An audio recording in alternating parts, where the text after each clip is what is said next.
Buradan çıkalım mı? Hey Gwen! Bir dakika, içinde en iyi örümcek insanların olduğu seçkin bir ekip mi var?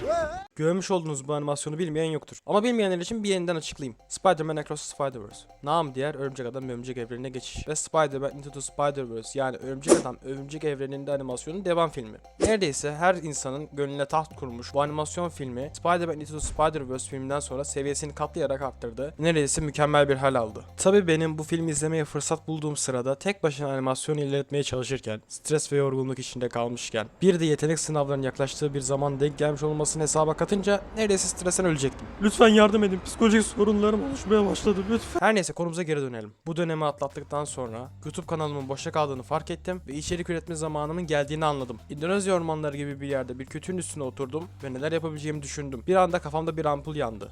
Evet, ampul. Kendi örümcek adamımı yapıp kendi örümcek adam animasyonumu yapmaya karar verdim. Ve sıfırdan bir karakter oluşturmak yerine eskiden oluşturmuş olduğum Ozer'in örümcek adam versiyonunu modifiye ettikten sonra Ozer'i kullanmaya karar verdim. 2000 years later. Ben bu karakteri yerim ya. Ben bu karakteri var ya. I can almost taste it. Şimdi ise arka plan hazırlama zamanı. Bildiğiniz gibi çoğu animasyonda artık 3D animasyon ve modelleme çok önemli bir hal aldı. Yapılmış olan çoğu arka plan 3D yardımıyla yapılıyor. Tabii ki bu bir bütçe konusu. Benim de 3D bir şehir oluşturma zamanım geldi ama bir sıkıntı var. Benim 3D ile alakam yok. O yüzden birkaç gün boyunca internet üzerinden aldığım eğitimler ve internette bulduğum modeller sayesinde bir şehir sahnesi yapabildim. Tabii ki modelleri aldığım gibi koymadım. Birkaç değişiklik yaptım ve ortama daha uygun bir hale getirdim.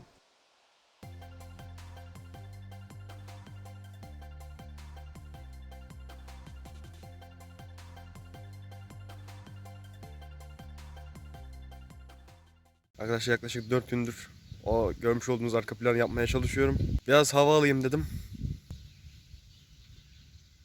Güneş pişiriyor. Düzgün bir yer bulmak lazım.